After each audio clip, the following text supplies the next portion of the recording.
राधे राधे मित्रों, इस चैनल में आपका स्वागत है। लाया हूँ भगवान श्री राम ने वनवास के समय किए थे ये 5 अद्भुत कार्य। भगवान राम को मर्यादा पुरुषोत्तम कहा गया है, अर्थात पुरुषों में सबसे श्रेष्ठ उत्तम पुरुष।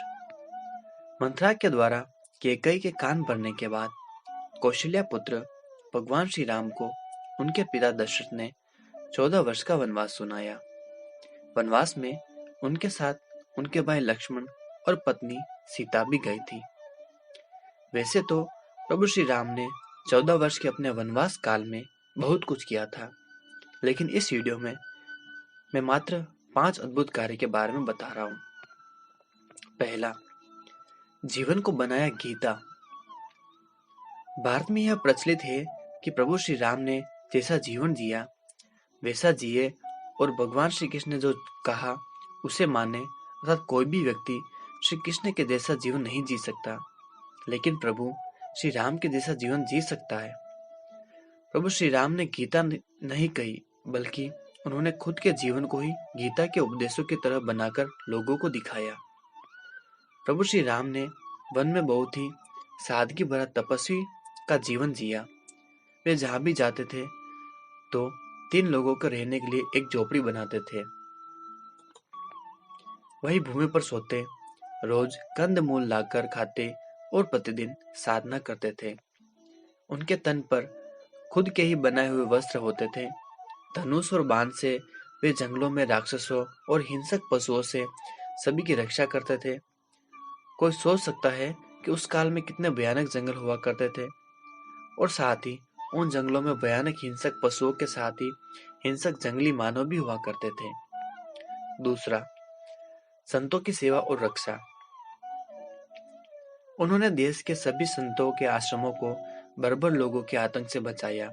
इसका उदाहरण सिर्फ रामायण में ही नहीं, देश भर में बिखरे पड़े साक्ष्यों में आसानी से मिल जाएगा।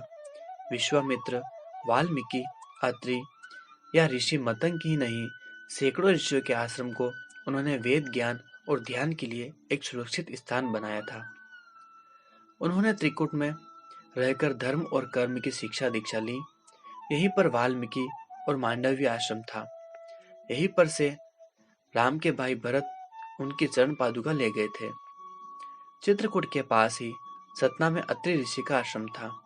अत्रि को राक्षसों से मुक्ति दिलाने के बाद प्रभु श्री राम दंडकारण्य क्षेत्र में चले गए, जहां आदिवासियों की बहुलता थी। यहाँ के आदिवासियों को बाणासुर के अत्याचार से मुक्त कराने के बाद प्रभु श्री राम 10 वर्षों तक आदिवासियों के बीच ही रहे। वर्तमान में करीब 92,300 वर्ग किलोमीटर क्षेत्रफल में फैले इस दंडकारण्य इलाके के पश्चिम में अबूझमाड़ पहाड़ियां तथा पूर्व में इसकी सीमा पर पूर्वी घाट शामिल है। दंडकारण्य में छत्तीसगढ़, ओडिशा एवं आंध्र प्रदेश राज्यों के हिस्से शामिल हैं। उनका विस्तार उत्तर से दक्षिण तक करीब 320 किमी तथा पूर्व से पश्चिम तक लगभग 480 किमी है। तीसरा, वनवासी और आदिवासियों के पूजनीय। अपने वनवास के दौरान उन्होंने देश के सभी आदिवासियों और दलितों को संगठित करने का कार्य किया और उनको जीवन जीने की शिक्षा दी। 14 वर्ष के वनवास में से अंतिम 2 वर्ष को छोड़कर राम ने 12 वर्षों तक भारत के आदिवासियों और दलितों को भारत की मुख्य धारा से जोड़कर उन्हें श्रेष्ठ बनाया। यदि आप निषाद, वानर, मतंग और रीत समाज की बात करेंगे तो ये उस काल के दलित या आदिवासी समाज के लोग ही हुआ करते थे। ऐसे कई उदाहरण प्रस्तुत किए जा सकते हैं जिससे पता चलेगा कि श्री राम ने आदिवासियों और दलितों के लिए क्या क्या किया। आज उनमें से कई ऐसे समाज हैं जो श्रेष्ठता के क्रम में ऊपर जाकर क्षत्रिय या ब्राह्मण हो गए हैं। प्रभु श्री राम संपूर्ण भारत के वनवासी और आदिवासी समाज के बीच एक लोकप्रिय देव रहे हैं। वर्तमान में आदिवासियों, वनवासियों और दलितों के बीच जो धार्मिक और सांस्कृतिक परंपरा, रीति और रिवाज है, वे सभी प्रभु श्री राम की ही देन है। भगवान राम भी वनवासी ही थे। उन्होंने वन में रहकर संपूर्ण वनवासी समाज को एक दूसरे से जोड़ा और उनको सभ्य एवं धार्मिक तरीके से रहना सिखाया। बदले में प्रभु श्री राम को जो प्यार मिला वह सर्वविदित है। वन में रहकर उन्होंने वनवासी और आदिवासियों को धनुष एवं बाण बनाना सिखाया, तन पर कपड़े पहनना सिखाया, गुफाओं का उपयोग रहने के लिए कैसे करें यह बताया और धर्म के मार्ग पर चलकर अपने रीति रिवाज कैसे संपर्क करें यह भी बताया। उन्होंने आदिवासियों के बीच परिवार की धारणा का भी विकास किया और एक दूसरे का सम्मान करना भी सिखाया। उन्हीं के कारण हमारे देश में आदिवासियों के कबीले नहीं समुदाय होते हैं। उन्हीं के कारण ही देश भर के आदिवासियों के रीति रिवाजों में समानता पाई जाती है। चौथा, अखंड भारत के निर्माता। भगवान श्री राम ने ही सर्वप्रथम भारत की सभी जातियों और संप्रदाय को एक सूत्र में बांधने का कार्य अपने 14 वर्ष के वनवास के दौरान किया था। एक भारत का निर्माण कर उन्होंने सभी भारतीयों के साथ मिलकर अखंड भारत की स्थापना की थी। भारतीय राज्य तमिलनाडु, महाराष्ट्र, आंध्र प्रदेश, मध्य प्रदेश, केरल, कर्नाटक सहित Nepal, Laos, Kampuchea, Malaysia, Cambodia, Indonesia, Bangladesh, Bhutan, Sri Lanka, Bali, Java, Sumatra और थाईलैंड आदि देशों की लोक संस्कृति और ग्रंथों में आज भी राम इसलिए जिंदा है। श्री राम ऐसे पहले व्यक्ति थे जिन्होंने धार्मिक आधार पर संपूर्ण भारत को एकजुट कर दिया था। इस संपूर्ण क्षेत्र के आदिवासियों में राम और हनुमान को सबसे ज्यादा पूजनीय इसलिए माना जाता है। लेकिन अंग्रेज काल में ईसाइयों ने भारत के इसी हिस्से में धर्मांतरण का कुचक्र चलाया और राम को दलितों से काटने के लिए सभी तरह की साजिश की, जो आज भी जारी है। वैसे तो राम के काल में कोई ऊंचा या नीचा नहीं होता था।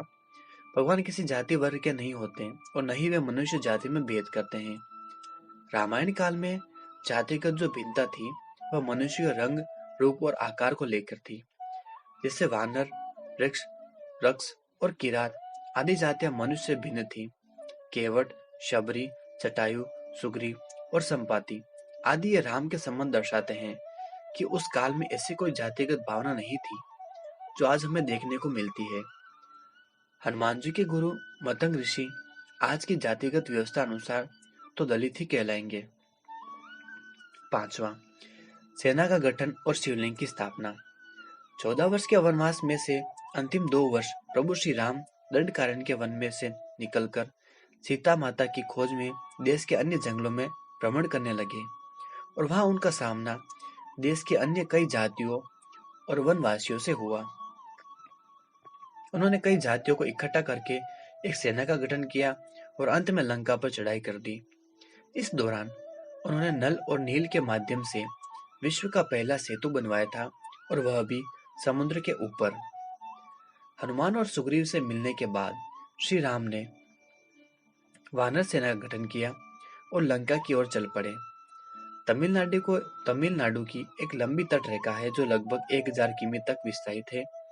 कोडिकरी समुद्र तट वेलांकणी के दक्षिण में स्थित है, जो पूर्व में बंगाल की खाड़ी और दक्षिण में पालक स्ट्रेट से घिरा हुआ है। यहाँ श्री राम की सेना ने पड़ाव डाला और श्री राम ने अपनी सेना को कोडिकरे में एकत्रित कर विचार विमर्श किया। लेकिन राम की सेना ने उस स्थान के सर्वेक्षण के बाद जाना कि यहाँ से समुद्र को पार नहीं किया जा सकता और यह स्थान पुल बनाने के लिए उचित भी नहीं है। तब श्री राम की सेना ने रामेश्वरम की ओर कूच किया। रामेश्वरम समुद्र तट एक शांत समुद्र तट है और यहाँ का छिछला पानी तैरने और सन बेदिंग के लिए आदर्श है। रामेश्वरम प्रसिद्ध हिंदू तीर्थ केंद्र है। महाकाव्य रामायण के अनुसार भगवान श्री राम ने लंका पर चढ़ाई करने के पहले यहाँ भगवान शिव की पूजा की थी। रामेश्वरम का शिवलिंग श्री राम द्वारा स्थापित शिवलिंग है।